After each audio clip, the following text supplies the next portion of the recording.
Na figura, pequenas partes de duas linhas paralelas de cargas muito compridas são mostradas, fixas no lugar, separadas por uma distância de 8 centímetros. A densidade uniforme de cargas das linhas é mais 6 microcoulomb por metro para a linha 1 e menos 2 microcoulomb por metro para a linha 2. Em que ponto do eixo o campo elétrico é zero? Esse campo elétrico é o campo elétrico resultante. Então, o E resultante, o E total, vai ser igual ao campo elétrico devido à linha de carga 1, mais o campo elétrico devido à linha de carga 2. E para que esse campo elétrico seja igual a zero, é porque os vetores E1 e E2 possuem o mesmo módulo. Então, o que nós temos que fazer aqui? Identificar o campo elétrico devido à linha de carga 1, identificar o campo elétrico devido à linha de carga 2 e igualar essas duas quantidades. Mas, para isso, a gente tem que identificar em que região esse campo elétrico resultante vai ser zero, porque nós temos aqui três possibilidades. Temos que avaliar em qual dessas regiões acontece essa condição. Então, vamos analisar aqui.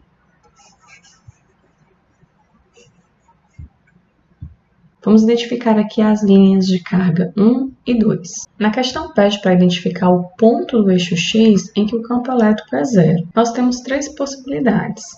Nessa região, entre as duas linhas ou nessa região. E temos que avaliar qual é a região onde o campo elétrico é zero. Como nós estamos tratando de duas linhas paralelas de cargas muito compridas, com uma densidade linear uniforme de cargas, é possível, utilizando a lei de Gauss, encontrar o campo elétrico da linha de cargas infinita. E esse campo elétrico vale lambda sobre 2π ε0r. Então, esse valor já é conhecido e pode ser obtido. Sendo esse o campo elétrico, a gente tem um campo elétrico devido à linha de cargas positiva e um campo elétrico devido à linha de cargas negativa. Num ponto aqui nessa região, a linha de carga 1, que é positiva, vai ter um campo elétrico de afastamento, enquanto a linha de carga 2 vai ter um campo elétrico de aproximação. E como a linha 1 tem uma carga em módulo 3 vezes maior do que a linha 2, porque aqui é 6 microcoulomb por metro, enquanto essa é em módulo 2 microcoulomb por metro, então a linha 1 tem uma carga bem maior. Com isso, tem uma densidade de carga bem maior e o campo elétrico é bem maior. Se o ponto avaliado estiver muito próximo à linha 1, esse R é pequeno e o campo vai ser muito grande. Então, além de ter a contribuição devido à carga, ainda tem a contribuição devido à distância. Então, essa região não é uma região de interesse, pois o campo elétrico devido à linha de carga 1 vai ser sempre maior, porque a linha de carga 1, além de ter uma carga maior, está mais próximo. Então, esse ponto aqui está próximo da linha de carga 1. Então, esse R aqui é pequeno para o E1. E a carga 1 é maior. Então, isso faz com que a densidade de carga seja maior. Essas duas contribuições fazem com que o campo devido à linha de carga 1 seja maior que o campo devido à linha de carga 2. Então, nessa região aqui, não é a região possível em que o campo elétrico resultante seja zero. Entre as cargas, para um ponto qualquer escolhido aqui, a linha de carga positiva tem linhas de campo saindo da carga. E a linha de carga negativa tem linhas de campo entrando na carga. Então, nessa região, nunca o campo elétrico vai ser zero, porque aqui nessa região, o E1 e o E2 estão no mesmo sentido. Então, o resultante é a soma. Então, não é nessa região aqui também, não é entre as cargas. Então, só sobrou uma opção, que é ser nessa região aqui. Então, nessa região aqui vai existir um ponto em que o campo elétrico devido à linha de carga 1 vai ser igual em módulo ao campo elétrico devido à linha de carga 2. O campo elétrico devido à linha de carga 1, que é uma linha de carga positiva, é de afastamento, e o campo elétrico devido à carga 2, que é uma carga negativa, é de aproximação. Então, vai existir algum ponto aqui nessa região onde esses dois vetores possuem o mesmo módulo e sentidos contrários, mesmo módulo, mesma direção e sentidos contrários. Então, essa aqui é a região de interesse. Agora que a gente encontrou a região de interesse e nós sabemos qual é o valor do campo elétrico em módulo, basta igualar o campo elétrico devido às linhas de carga 1 e linhas de carga 2. E aí encontrar em que ponto do eixo X o campo elétrico é zero. Agora que a gente sabe que é nessa região, eu vou identificar essa distância aqui, que eu vou chamar de distância X. Essa distância X, aqui é a origem do sistema de coordenadas, é zero. Entre as linhas de cargas, a distância é L. Então, podemos escrever que, para que o campo elétrico seja zero, módulo de E1 igual a módulo de E2, onde o E1 é lambda1 sobre 2π epsilon 0 R1, e o E2 vai ser lambda2, o módulo, né, sobre 2π epsilon 0 R2. Aqui simplifica 2π epsilon 0 com 2π epsilon 0.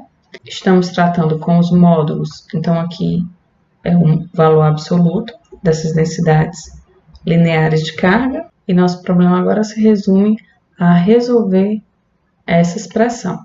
Da figura, o R1, que é a distância da linha de carga 1 até o ponto de avaliação, que é o ponto P, nós temos que a distância vai ser L mais esse X. Já para a distância R2, que é a distância da linha de carga 2 ao ponto de avaliação, a gente tem exatamente o que nós estamos chamando aqui de X. Então, o R2 é igual a X. Substituindo R1 e R2, a gente pode escrever, então, módulo de lambda1 sobre L mais X igual a módulo de lambda2 sobre X. Esse lambda1 e lambda2 são dados no problema e o L também é dado no problema. Então, nós temos aqui lambda1 vale o módulo, então é 6 microcoulomb por metro, dividido por L, que é 8 centímetros, então vamos transformar para metro, 0,08 mais X igual o módulo de lambda2, que é 2 microcoulomb por metro, dividido por X. Daqui, essas unidades se cancelam. Nós podemos ainda simplificar esse 2 com esse 6. Vai ficar um 3 aqui. E aí podemos escrever, multiplicando extremos pelos meios, 3x igual a 0,08 mais x. Esse x vem para cá negativo, vai ficar 3x menos x, que dá 2x, que é igual a 0,08. Então, o x vai ser 0,08 dividido por 2, ou seja, o x é igual a 0,04 metros. Ou ainda, podemos escrever o x como 4 centímetros. Só que a gente precisa dar essa resposta em relação à origem do nosso sistema de coordenadas, né? Em relação ao zero. Então, o x igual a 4 centímetros é essa distância aqui. Como a gente precisa dar a resposta em relação ao nosso zero, né, que é a nossa origem do sistema de coordenadas, então o ponto do eixo x, onde o campo elétrico é zero, vai ser exatamente, partindo aqui do zero, vai ser a distância daqui para cá, que vale L sobre 2, mais a distância encontrada, que é x. Então, a distância, que eu vou chamar de D, vai ser igual a L sobre 2 mais x, onde o L vale 8 centímetros, então fica 8 centímetros dividido por 2 mais 4 centímetros. 8 centímetros dividido por 2 dá 4 centímetros, 4 mais 4 dá 8 centímetros. Então, na posição D igual a 8 centímetros, nós temos que o campo elétrico é zero. Lembrando que essa distância D é a distância da origem do sistema de coordenadas até o ponto de avaliação.